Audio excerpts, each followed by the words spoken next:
اللہ تعالیٰ اپنے قرآن میں فرماتے ہیں کہ تم کثرت سے اللہ کا ذکر کرنا لعلکم تفلحون، تاکہ تم فلاح پا جاؤ۔ تو اللہ تعالیٰ کی یاد سے انسان کو فلاح نصیب ہوتی ہے۔ ویسے بھی ایک عام دستور ہے کہ آدمی جب اپنے کسی دشمن پہ قابو پاتا ہے نا تو سب سے پہلے وہ مہلک ہتھیار اس سے چھین لیتا ہے۔ جب یہ فوجی آدمی کسی دشمن کو قابو میں لے تو پہلا کام کیا کرتے ہیں؟ کہتے ہیں ہینڈز اپ۔ ہینڈز اپ کا کیا مطلب ہوتا ہے؟ ہاتھ کھڑے کر دو۔ اور ہاتھ کھڑے کرنے کا مطلب یہ ہوتا ہے کہ اب اپنے ہاتھوں سے یہ کوئی چیز ہتھیار میرے خلاف استعمال کر نہیں سکتا۔ وہ اس لیے کہتے ہیں ہینڈز اپ، اپنے ہاتھ اوپر کر لو۔ شیطان بھی اسی طرح جب بندے پر قابو پانا چاہتا ہے تو وہ بھی مہلک ہتھیار کو چھینتا ہے۔ کون سا؟ اللہ کی یاد۔ سنیے قرآن عظیم الشان، اللہ تعالیٰ فرماتے ہیں استحوذ علیہم الشیطان فانساہم ذکر اللہ۔ ان پر شیطان غالب آ گیا اور شیطان نے انہیں اللہ کی یاد سے غافل کر دیا۔ تو جب بھی شیطان غالب آتا ہے تو بندے کے پاس جو مہلک ہتھیار ہوتا ہے اپنے دفاع کے لیے، شیطان اس کو بھی بندے سے چھین لیتا ہے۔ تو اس لیے یہ اللہ تعالیٰ کا ذکر ہمارا دفاع ہے شیطان کے مقابلے میں۔ جو بندہ غافل ہوتا ہے اللہ تعالیٰ پھر اس پر شیطان کو مسلط کر دیتے ہیں۔ وَمَن يَعْشُ عَن ذِكْرِ الرَّحْمَٰنِ نُقَيِّضْ لَهُ شَيْطَانًا فَهُوَ لَهُ قَرِينٌ۔ شیطان اس کا سنگی اور ساتھی بن جاتا ہے۔ اور جو لوگ کثرت سے اللہ کا ذکر کرتے ہیں وہ اللہ تعالیٰ کی طرف سے انعام پاتے ہیں۔ چنانچہ ارشاد فرمایا وَالذَّاكِرِينَ اللَّهَ كَثِيرًا وَالذَّاكِرَاتِ أَعَدَّ اللَّهُ لَهُم مَّغْفِرَةً وَأَجْرًا عَظِيمًا۔ کثرت سے ذکر کرنے والے مرد اور عورتوں کے لیے اللہ نے بہت بڑا اجر اور اپنی مغفرت کو ان کے لیے تیار کر رکھا ہے۔ تو یہ نعمتیں کثرت ذکر سے ملتی ہیں، اور ذکر نہ کرنے سے انسان خسارے میں۔ یا ایھا الذین آمنوا لا تلہکم اموالکم ولا اولادکم عن ذکر اللہ ومن یفعل ذلک فاولئک ھم الخاسرون۔ دیکھا، جو اللہ کی یاد سے غافل ہوگا وہی خسارہ اٹھانے والا بن جائے۔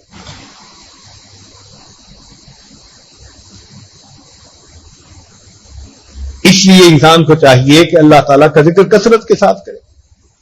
یہ ذکر ہمارے پاس ہتھیار ہے اور ہمیں شیطان سے بچانے کا ایک بہت بڑا یہ عمل ہے۔ اس لیے ہمیں چاہیے ہم اللہ تعالیٰ کا ذکر کثرت کے ساتھ کریں۔ دیکھیں ذرا توجہ فرمائیے گا کہ ابرہا اپنے لشکر کو لے کر چلا تھا کہ میں بیت اللہ شریف پر قبضہ کر لوں، پھر اس کو گرا دوں۔ تو وہ بیت اللہ پر قبضہ جمانے کے لیے چلا تھا۔ اللہ تعالیٰ نے ابابیل بھیج دیے، فارسلنا علیہم طیرا ابابیل ترمیہم بحجارہ۔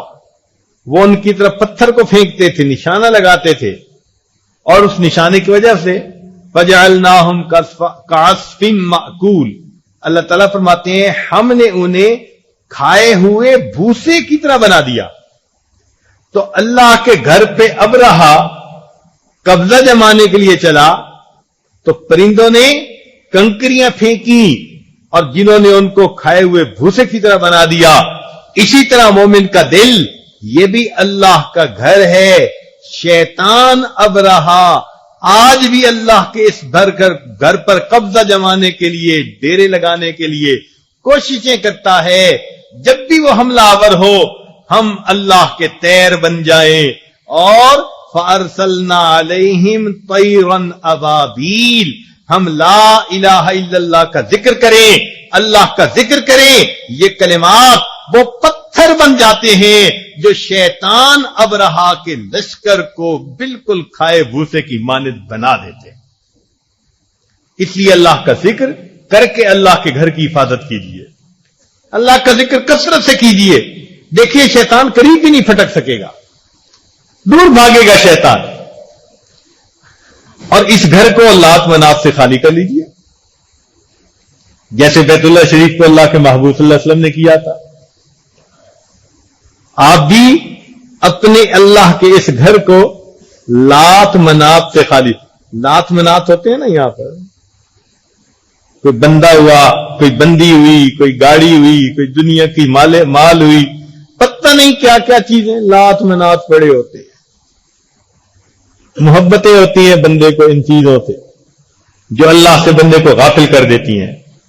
اب یہ اس لات اور منات کو دل سے نکالیے، دل کو پاک کر لیجئے اور اپنے رب کے سامنے دعا مانگیے کہ اللہ ترکت اللات والعزى جميعا،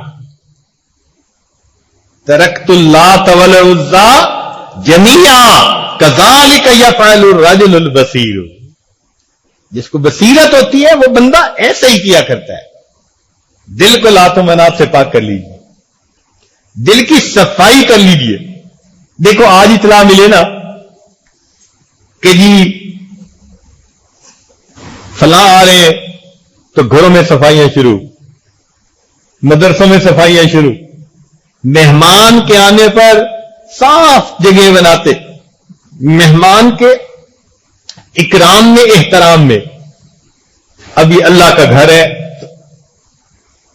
اللہ تعالیٰ اس گھر میں اپنی تجلی عطا فرماتے ہیں، تو ہمیں بھی چاہیے کہ ہم اس گھر کو ایسے دنیا کی محبت اور گناہوں کی معصیت، ایسی ظلمتوں سے پاک صاف کر لیں۔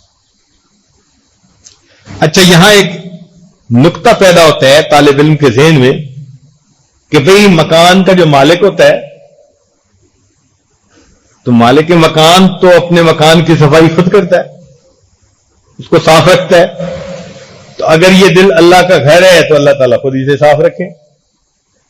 تو علماء نے اس کا جواب دیا کہ مالک تو اللہ ہے، مگر اس نے تھوڑی دیر کے لیے ہمیں اس میں کرایہ کی مانند بٹھا دیا ہے، کرایہ دار ہیں، اور جو کرایہ دار ہوتا ہے اس کے ذمے گھر کی صفائی ہوتی ہے، لہذا ہمیں اپنی زندگی میں اپنے دل کو گناہوں کی معصیت اور ظلمت سے صاف رکھنا ہے۔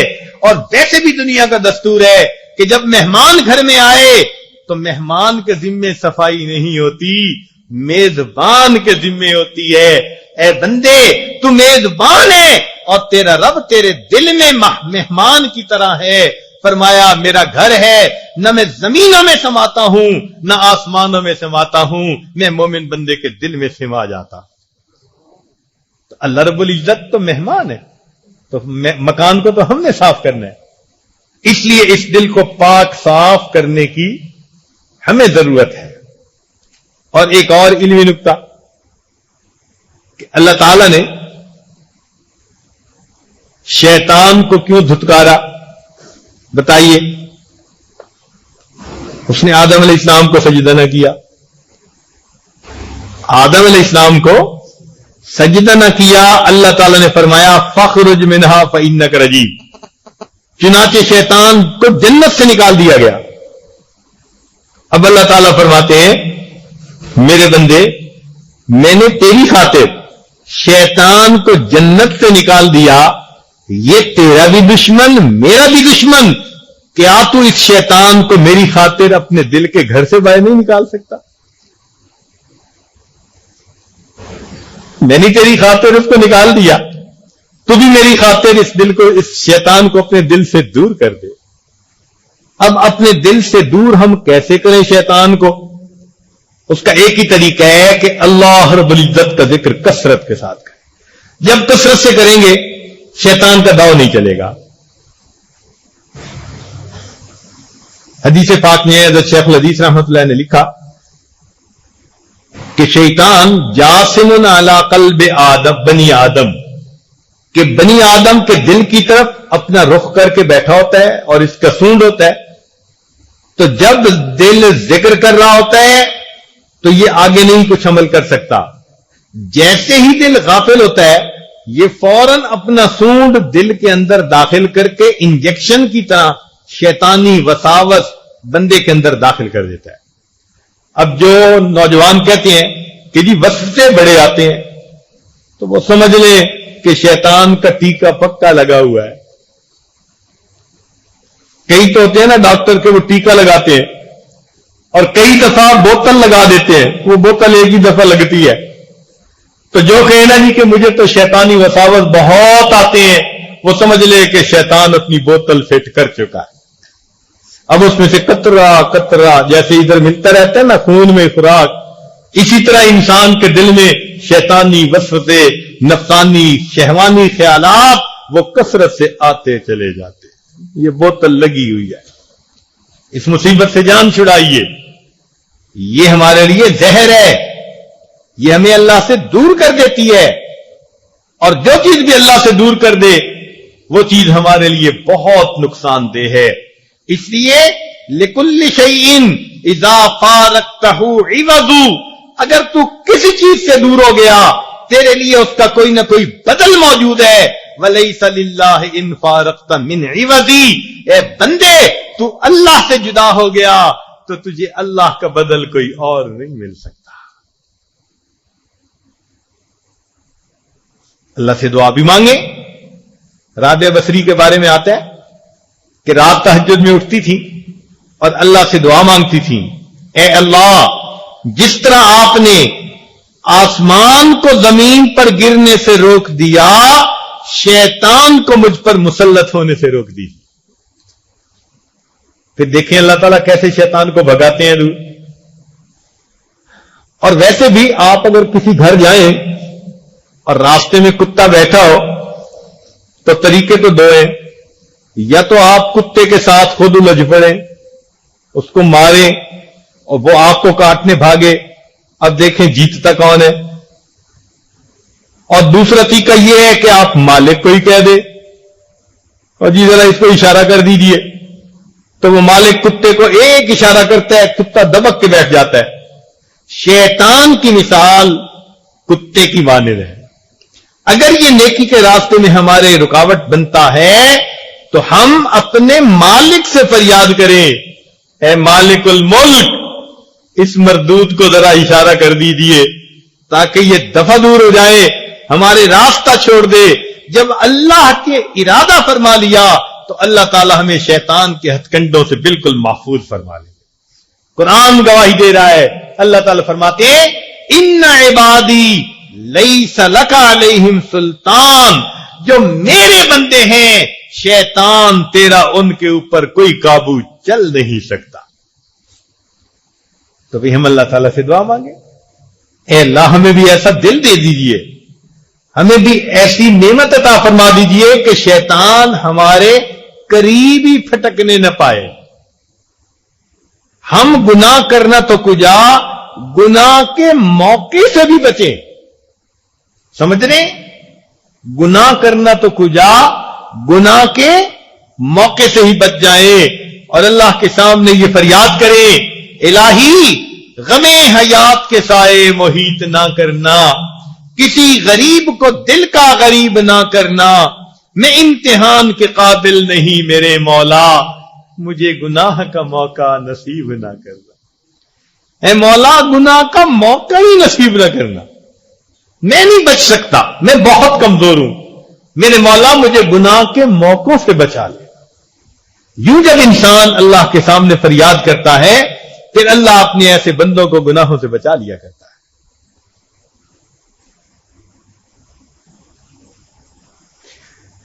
یہ ذکر اتنا عظیم عمل ہے کہ اس کو ہم تمام اعمال میں سے بڑا عمل کہہ سکتے ہیں. تمام اعمال میں سے بڑا عمل. عبداللہ ابن عباس نے سے پوچھا کسی نے کہ سب سے بڑا عمل کیا ہے, ان کا قرآن پڑھا ہے, جی حضرت پڑھا ہے. فرمایا اللہ کا فرمان نہیں ہے والا ذکر اللہ اکبر, اور اللہ کا ذکر سب سے بڑا. عبداللہ ابن عباس نے یہ بات کہی، یقیناً یہ افضل الاعمال ہے، بلکہ شریعت نے ہر عمل کے اختتام پر ذکر ہی کا حکم دیا. ہر عمل کے اختتام پر کس کا حکم دیا؟ ذکر کا حکم دیا. مثال سن لیجیے، اب توجہ فرمائیے، بڑی مزے کی بات ہے. نماز کے بعد اللہ کا ذکر، اللہ تعالیٰ فرماتے ہیں فَإِذَا قُضِيَتِ الصَّلَاةُ فَانتَشِرُوا فِي الْأَرْضِ وَابْتَغُوا مِنْ فَضْلِ اللَّهِ. آگے کیا فرمایا؟ وَاذْكُرُوا اللَّهَ كَثِيرًا. دیکھا، نماز کے اختتام پر ذکر کا حکم دیا جا رہا ہے. پھر آگے دیکھیے، روزہ عبادت ہے. اب روزوں کی عبادت کب ختم ہوتی ہے؟ جب روزے ختم ہو جاتے ہیں. تو عید کے موقع پر بھی فرمایا وَلِتُكَبِّرُوا اللَّهَ عَلَىٰ مَا هَدَاكُمْ. اللہ کی تکبیر بیان کرو، اللہ کی عظمت کو بیان کرو. تو اختتام صیام کے اوپر بھی ذکر کا حکم دیا گیا. اختتام حج پر بھی ذکر کا حکم فرمایا فَإِذَا قَضَيْتُم مَّنَاسِكَكُمْ فَاذْكُرُوا اللَّهَ كَذِكْرِكُمْ كَذِكْرِ آبَائِكُمْ أَوْ أَشَدَّ ذِكْرًا. وہاں بھی ذکر کا حکم. تو حج کے مناسک ادا کرنے کے بعد بھی ذکر کا حکم. اور مزے کی بات یہ ہے کہ جب انسان اپنے کام سے فارغ ہو پھر اسے ذکر کا حکم. کیوں جی؟ جب اپنے کام سے فارغ ہو تو کیا کرے؟ بولے ذرا، ذکر کا حکم. اللہ تعالیٰ اپنے محبوب کو فرماتے ہیں فَإِذَا فَرَغْتَ فَانصَبْ. جب آپ اپنے منصب سے فارغ ہو وَإِلَىٰ رَبِّكَ فَارْغَب. دیکھا، نبی علیہ الصلوۃ والسلام پوری زندگی دین کا کام کر چکے، آخری وقت جب آیا ذکر کا حکم. اذا جاء نصر اللہ والفتح ورأیت الناس يدخلون فی دین اللہ افواجا. آگے کیا فرمایا؟ فسبح بحمد ربک واستغفر. دیکھ، ذکر کا حکم. اللہ کی تسبیح بیان کیجیے، اور اسی کو تو ذکر کہتے ہیں.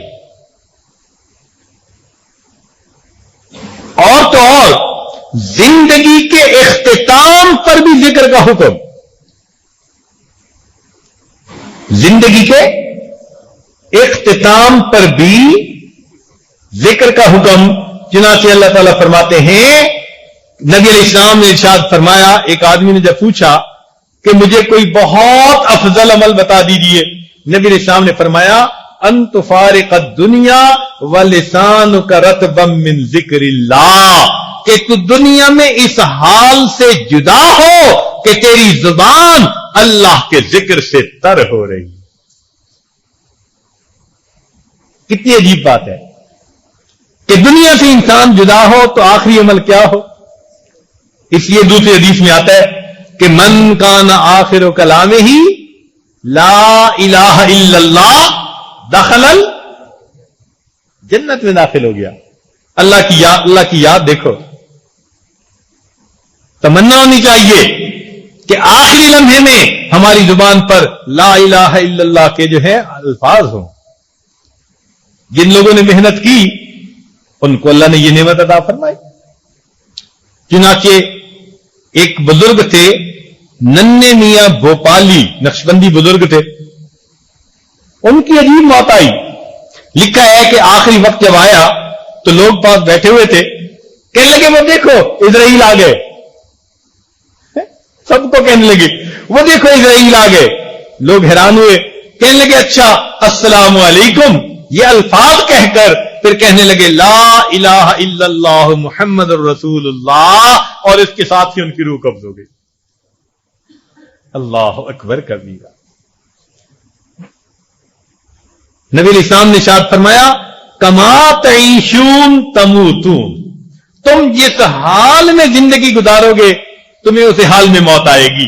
تو جو لوگ اپنی زندگی میں ہر وقت اللہ کی یاد کی کوشش کرتے ہوں گے، میں یقین سے کہہ سکتا ہوں اللہ رب العزت مہربان ہے، ان کے زندگی کے استقامت والے عمل کی وجہ سے اللہ ان کو موت بھی ذکر پہ عطا فرما۔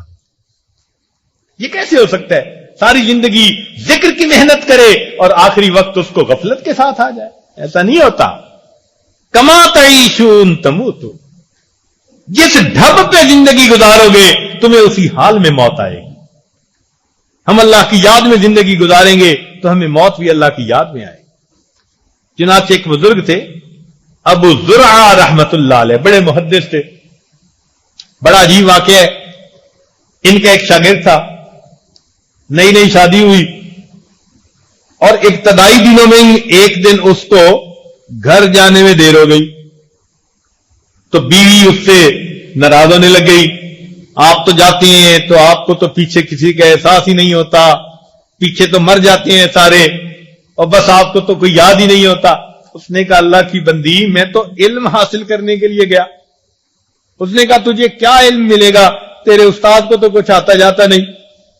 اب اس خدا کی بندی نے جب غصے میں استاد کو کچھ کہہ دیا، یہ بھی نوجوان تھا، آگ تھی، بھڑک اٹھا اور اس کو کہنے لگا اگر میرے استاد کو 1,00,000 حدیثیں نہ یاد ہوں تو پھر تجھے میری طرف سے 3 طلاق ہے۔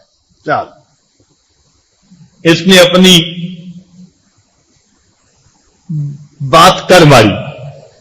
اب رات تو جو ہے الگ الگ گزار لی۔ صبح بیوی نے پوچھا کہ یہ آپ نے کنڈیشنل طلاق دی تھی، مشروط کہ اگر میرے استاد کو 1,00,000 حدیثیں یاد نہ ہو تو طلاق، اب بتائیں طلاق واقع ہوئی یا نہیں؟ اس نے کہا یہ تو میں استاد سے پوچھوں گا۔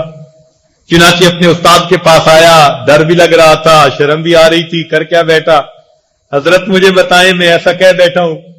تو وہ بزرگ مسکرائے، فرمانے لگے جاؤ اپنی بیوی کے ساتھ اچھا وقت گزارو، میاں بیوی بن کے رہو، اس لیے کہ 1,00,000 حدیثیں مجھے اس طرح یاد ہیں جیسے لوگوں کو سورہ فاتحہ یاد ہوا کرتی ہے۔ یہ ابو زرعہ رحمت اللہ علیہ جنہوں نے اس طرح دین کا کام کیا، ان کے بارے میں آتا ہے کہ آخری لمحات تھے ان کے اور شاگرد قریب تھے۔ اب شاگرد جو تھے وہ سوچتے تھے کہ ہم کلمے کی تلقین کریں۔ شریعت کا حکم ہے کہ جو بندہ فوت ہونے کے قریب ہو اس کو کلمے کی تلقین کرنی چاہیے۔ تلقین سے کیا مراد؟ کلمہ یاد کروانا چاہیے۔ اب یوں نہیں کہنا چاہیے کہ اس کو بندہ کہے کہ تو کلمہ پڑھ، آگے سے وہ انکار کر دے یا نہ پڑھے تو مجرم بنے، بلکہ اس کے سامنے خود کلمہ پڑھ دینا چاہیے ذرا مناسب آواز سے، تاکہ اس کو اپنا سبق یاد آ جائے۔ اس کو تلقین کہتے ہیں۔ بات سمجھ آ گئی؟ اور آج کے زمانے میں تو بہت کم لوگ تلقین کرتے ہیں، بہت کم لوگ۔ سب سے بڑی مصیبت تو ڈاکٹر ہوتے ہیں۔ ادھر مرنے والا ایمرجنسی میں پہنچا، ادھر انہوں نے بے ہوشی کے ٹیکے لگا دیے۔ یاد رکھنا ایک سبق کہ جب کوئی آدمی مرنے کے قریب ہو، ڈاکٹر کو سختی سے منع کریں کہ اس کو بے ہوشی کا ٹیکہ آپ نہیں لگا سکتے۔ اگر اس نے لگا دیا تو بندے کے پاس کلمہ پڑھنے کی توفیق بھی نہیں۔ ڈاکٹروں کو عقل مندی کرنی چاہیے۔ ایسے موقع پہ یہ اس کو تکلیف نہیں ہوگی، اگر اس کو تکلیف ہوگی یہ اس کے گناہوں کا کفارہ بن جائے گا۔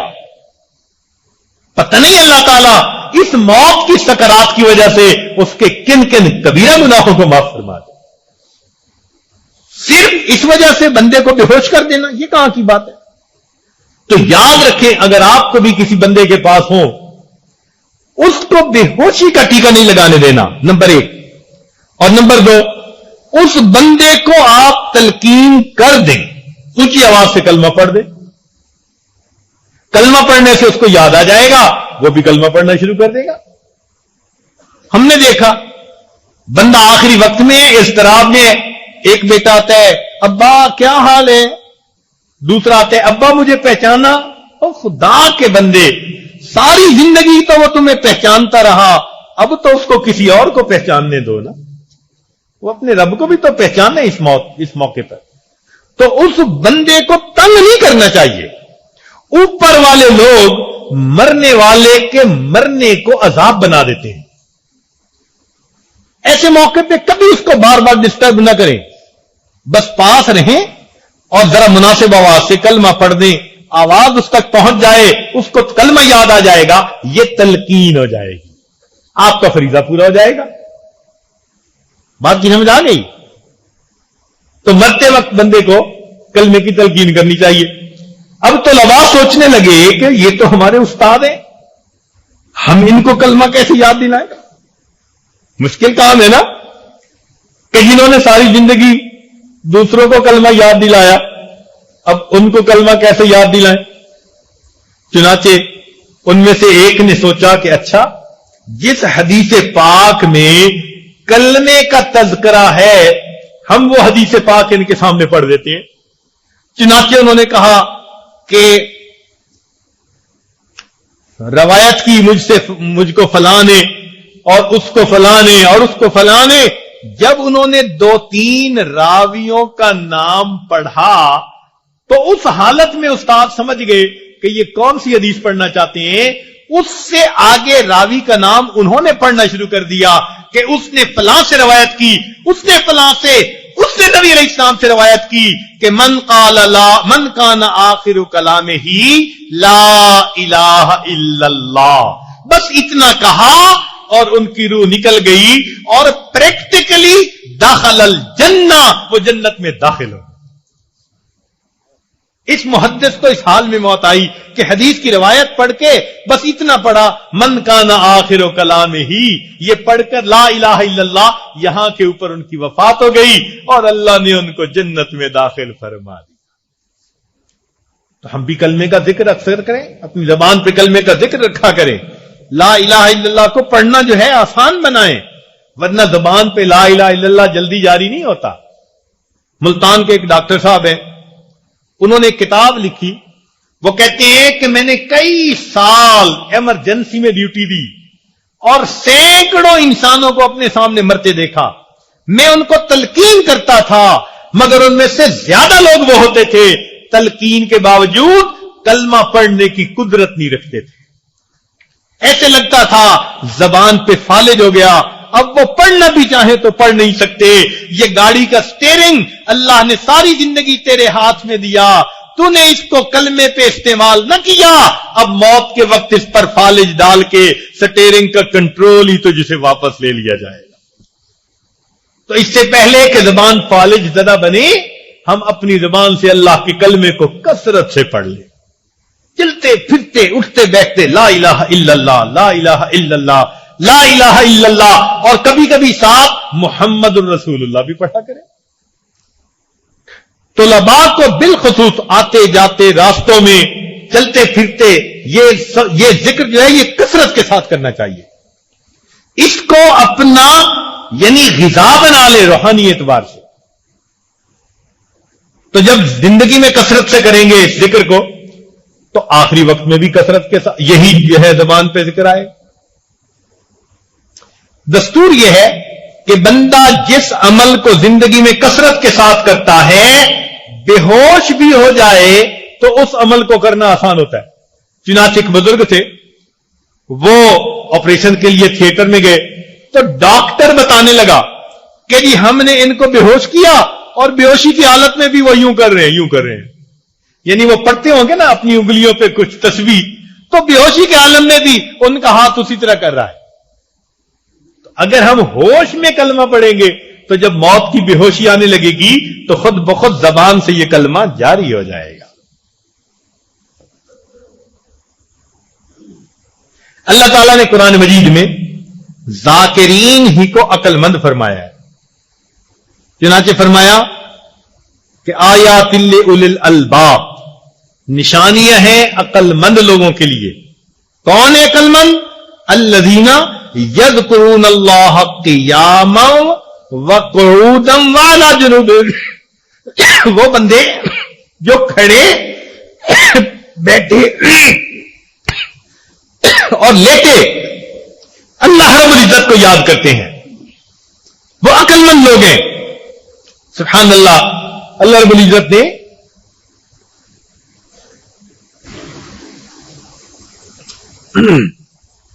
ذکر کرنے والے لوگوں کو قرآن مجید میں عقل مند فرمایا. اب ایک بات ذرا اور سنیے توجہ سے. یہ جو اللہ کا ذکر ہے نا، سن رہے ہیں؟ توجہ سے سن رہے ہیں نا؟ اللہ تعالی کا ذکر روح الاعمال ہے. اللہ تعالی کا ذکر کیا ہے؟ جیسے ہمارے جسم میں ایک روح ہے، ایسے ہی اللہ کا ذکر روح الاعمال ہے. اگر اللہ کا ذکر نہ ہو تو اعمال بے جان ہو جاتے ہیں. اعمال میں سے سب سے اعلیٰ اول جو فرائض میں سے ہے وہ نماز ہے. اللہ تعالیٰ قرآن مجید میں فرماتے ہیں اقیم الصلاۃ لذکری، نماز قائم کیجئے میری یاد کی خاطر. تو نماز کا مقصود بھی کیا ہوا؟ اللہ کی یاد. اور جس میں اللہ کی یاد نہیں وہ نماز ہی نہیں ہوتی. تو اس لیے نماز روح الاعمال ہے.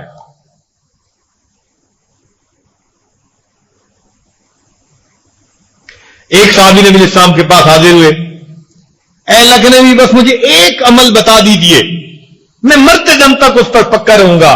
نبی علیہ السلام نے فرمایا کہ لا یزال لسانک رطبا من ذکر اللہ، کہ تیری زبان ہر وقت اللہ کے ذکر سے تر و تازہ رہنی چاہیے.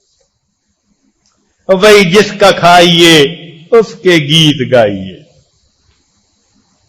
جس کا کھائیے اس کے گیت گائیے.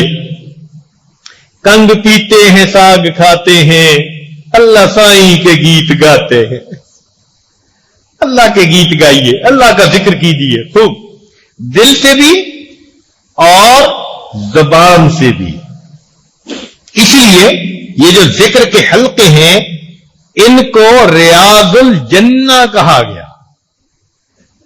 دیکھو روضۃ الجنہ ایک تو مسجد نبوی میں ہے، کتنی بڑی شان ہے اس کی. لیکن اللہ کی شان کہ جہاں چند اللہ کے بندے اللہ کی یاد کے لیے مل بیٹھے اس کو بھی روضۃ الجنہ کہا. ان مجالس کو فرمایا اذا مررتم بریاض الجنت فرتعوا، جب تم جنت کے باغوں میں چلو تو چر لیا کرو. اے اللہ کے نبی جنت کے باغ کیا ہیں؟ فرمایا حیلا کو ذکر کے حلقے جنت کے باغ. اب ہم اللہ کی یاد میں یہاں اکٹھے بیٹھے ہیں، یہ ذکر کا حلقہ ہے. حدیث پاک میں آتے ہیں کہ جب بھی لوگ اللہ کی یاد میں اکٹھے ہوتے ہیں نزلت علیہم السکینہ، ان پر سکینہ نازل ہوتی ہے. حفت علیہم الملائکہ، حفتہم الملائکہ، ملائکہ ان کو ڈھانپ لیتے ہیں. ایسی برکتیں ہوتی ہیں اس محفل میں. اور پھر ملائکہ جب جاتے ہیں تو اللہ تعالیٰ کے ہاں اس کا تذکرہ ہوتا ہے، رپورٹ دی جاتی ہے. اللہ تعالیٰ پوچھتے ہیں میرے یہ بندے کیوں اکٹھے تھے؟ من بلاد شتى وقبائل شتى، مختلف شہروں کے مختلف قبیلوں کے. فرشتے کہتے ہیں اللہ آپ کو یاد کرنے کے لیے اکٹھے تھے. اللہ فرماتے ہیں گواہ رہنا میں نے ان سب کے گناہوں کی بخشش فرما دی. ان میں سے ایک فرشتہ کہتا ہے اللہ ایک بندہ تو راستہ گزرنے والا تھا، وہ ویسے ہی کھڑا ہو گیا تھا کہ یہ کیا ہو رہا ہے، وہ کوئی ذکر کی نیت لے کے تو نہیں آیا تھا. تو فرمایا گیا کہ ہم رجال لا یشقى جلیسہم، یہ میرے وہ بندے ہیں ان کے پاس بیٹھنے والا بھی بدبخت نہیں ہو سکتا. ہم نے اس کی بھی مغفرت کر دی. اسی حدیث پاک میں فرمایا گیا مثل الذی یذکر ربہ والذی لا یذکر ربہ کمثل الحی والمیت. جو شخص زندہ ہے اس کی مثال زندہ کی، جو ذکر کرتا ہے اس کی مثال زندہ کی مانند، اور جو ذکر نہیں کرتا اس کی مثال مردہ کی مانند. اور دیکھیے فرشتے تو سب اللہ کا ذکر کرتے ہیں. فرشتے کیا کرتے ہیں؟ اللہ کا ذکر کرتے ہیں. ہر لمحے اللہ تعالیٰ فرماتے ہیں وَمَنْ عِنْدَهُ لَا يَسْتَكْبِرُونَ عَنْ عِبَادَتِهِ وَلَا يَسْتَحْسِرُونَ يُسَبِّحُونَ اللَّيْلَ وَالنَّهَارَ لَا يَفْتُرُونَ. وہ دن رات اللہ کا ذکر کرتے ہیں, لا یفترون, ان کے لیے افطار نہیں ہے, ہر وقت اللہ کا ذکر. اب فرشتوں کا تو حال یہ ہو گیا, باقی رہ گئی یہ دنیا, اس میں انسان کے سوا جو کچھ ہے وہ اللہ کا ذکر کر رہی ہے. اللہ تعالیٰ قرآن مجید فرماتے ہیں وَإِن مِّن شَيْءٍ إِلَّا يُسَبِّحُ بِحَمْدِهِ, جو کوئی بھی چیز ہے وہ اللہ کے حمد, اس کی تسبیح بیان کر رہی ہے. وَلَٰكِن لَّا تَفْقَهُونَ تَسْبِيحَهُمْ, تم ان کی تسبیح کو سمجھ ہی نہیں سکتے. ہمیں سمجھ نہیں آتی یہ فضائیں, یہ ہوائیں, یہ مٹی, یہ درخت, یہ شجر, یہ حجر, ساری مخلوق اپنے پروردگار کا ذکر کر رہی ہے. ایک انسان ہے, اس کو اللہ نے اختیار دے دیا. اب ہم بھی اگر ذاکر بن جائیں تو ساری مخلوق کے ساتھ ہمارا بھی شمار ہو جائے, ہم بھی زندوں میں شمار ہو جائیں, اور اگر ذکر نہیں کریں گے تو مردوں میں شمار ہوں گے. پتہ نہیں اللہ کے دفتر میں ہمارا نام زندوں میں لکھا ہے یا ہمارا نام مردوں میں لکھا ہے. اللہ کو یاد کیجئے اور اپنا نام زندہ لوگوں میں لکھوا لیجئے. اس لیے یاد کا مقام انسان کا دل ہوتا ہے. آپ سنتے ہیں نا کہ کئی مرتبہ ایک ماں کا بیٹا باہر ملک گیا ہوا نا, سعودی عرب گیا ہوا ہے, فون کرتا ہے تو ماں آگے سے جواب دیتی ہے بیٹا میرا دل تجھے بہت یاد کرتا ہے. وہ کبھی کہتی ہے میری زبان تجھے بہت یاد کرتی ہے, کبھی کہا اس نے میری زبان تجھے بہت یاد کرتی ہے؟ ہمیشہ کہے گی میرا دل تجھے یاد کرتا ہے. معلوم ہوا یاد کا مقام انسان کا دل ہے, زبان سے اس کا اظہار ہوا کرتا ہے. تو یاد انسان کے دل میں ہوتی ہے. ہم بھی اللہ کی یاد کو اپنے دل میں بسا لیں, دل میں اللہ تعالی کی یاد سما جائے, ہمارا دل اللہ تعالی کی یاد میں ہر وقت مشغول رہے.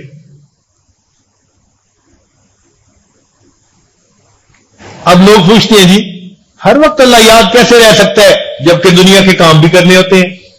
تو میں آپ حضرات کے سامنے کئی مرتبہ مثال دے چکا. ایک آدمی سڑک پہ سفر پہ جا رہا ہے, اچانک اس کے سامنے ایک ایکسیڈنٹ ہوتا ہے, دیکھتا ہے کہ گاڑی ٹکرائی اور بندے مر گئے, خون نکل رہا ہے, چیخو پکار ہے, عجیب منظر ہے. اب اس منظر کی چھاپ بندے کے ذہن میں نقش ہو جاتی ہے. وہ تھوڑی دیر بعد جب گھر کی طرف جاتے ہیں نا تو راستے میں جا تو رہا ہوتا ہے, سوچ ایکسیڈنٹ کے بارے میں رہا ہے.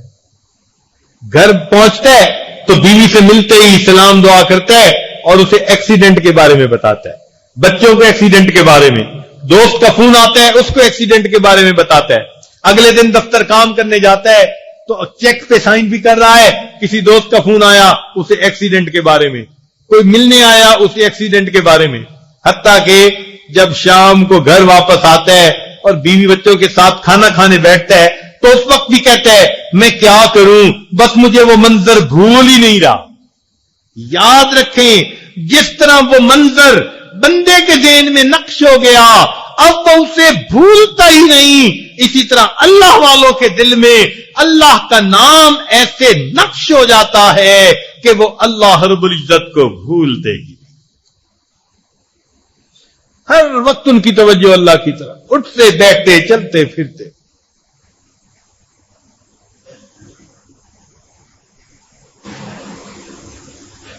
اب کئی لوگ پوچھتے ہیں اور یہ ذکر مراقبے یہ کہاں سے ثابت ہے؟ بھئی قرآن پڑھیے, اللہ تعالیٰ فرماتے ہیں وَاذْكُرْ رَبَّكَ فِي نَفْسِكَ, ذکر کر اپنے رب کا اپنے نفس میں. مفسرین نے اس کے تفسیر کی ای فی قلبک, اپنے دل میں اللہ کو یاد کر. اب یہ دل میں اللہ کو یاد کرنا اسی کا نام تو مراقبہ ہے. مراقبہ کس کا نام ہے؟ دل میں اللہ کو یاد کرنا. تو یہ تو حکم ہے. اللہ تعالیٰ حکم فرما رہے ہیں وذکر، امر کا صیغہ. کہتے ہیں جی ذکر کا حکم کہاں ہے؟ بھئی دیکھو اللہ کا ذکر دل میں بیٹھ کے کرو، تضرعا وخیفا، گر گراتے ہوئے خفیہ انداز سے، اسی کو مراقبہ کہتے ہیں. اب کہتے ہیں جی یہ اللہ اللہ کا ذکر کہاں سے آ گیا؟ تو عزیز طلباء، اللہ تعالیٰ قرآن مجید میں خود فرماتے ہیں وذکر اسم ربک، ذکر کر اپنے رب کے. اچھا بھئی رب کا نام کیا ہے؟ اونچا بولے. رب کا نام کیا ہے؟ اب اللہ فرماتے ہیں وذکر اسم ربک، ذکر کر رب کے نام کا. تو نام کون سا ہوگا؟ تو ہم اگر اللہ کا ذکر کرتے ہیں تو اس میں کون سی برائی آ گئی بھائی؟ تمہیں اچھا لگے نہ لگے، ہمیں اچھا لگتا ہے. اچھا پھر اعتراض نکالتے ہیں، کہتے ہیں کہ جی اس کے ساتھ حرف ندا ہونا چاہیے، جیسے یا اللہ، ایسے کہو. اللہ اللہ کیوں کہتے ہو؟ بھائی مجھے ایک بات بتاؤ کہ بچہ جب ماں کے لیے تڑپتا ہے تو وہ کیا کہتا ہے؟ کیا کہتا ہے؟ امی امی. وہ کوئی حرف ندا ساتھ لگاتا ہے؟ وہ خود بخود پتہ ہوتا ہے کہ حرف ندا ساتھ ہے، مگر اس ایک لفظ امی میں تاثیر ہوتی ہے، ماں کے سینے میں محبت کا جذبہ اٹھتا ہے، ماں بچے کے پاس فوراً آ جاتی ہے. بالکل اسی طرح جو بندہ اللہ کی محبت میں ڈوب کر اللہ اللہ پکارتا ہے، اللہ کی رحمت جوش میں آ کر اس بندے کی مصیبتوں کو ٹال دیا کرتی ہے. ماں سے اگر ماں پیار کے لیے آ جاتی ہے تو جس کو ساری دنیا کی ماں سے 70 گنا زیادہ پیار ہے، کیا وہ اللہ تعالیٰ متوجہ نہیں ہوں گے؟ تو اللہ کے نام میں برکت ہے. تبارک اسم ربک، برکت والا نام ہے تیرے. اب اللہ کا رب کا نام برکت والا ہوا نا، تو جب بار بار اللہ کے لفظ کا دھیان کریں گے تو اللہ تعالیٰ کے نام سے ہمارے دلوں میں برکت آئے گی. آپ نے، اچھا میں ایک عقلی دلیل دیتا ہوں. ہم نے دیکھا کہ ایک نل اگر لیک ہو نا تو اس کے نیچے اگر چپس ڈالی ہوئی ہو تو پانی کا قطرہ قطرہ قطرہ گرتا ہے، تو جہاں گرتا ہے وہاں نیچے سوراخ بن جاتا ہے.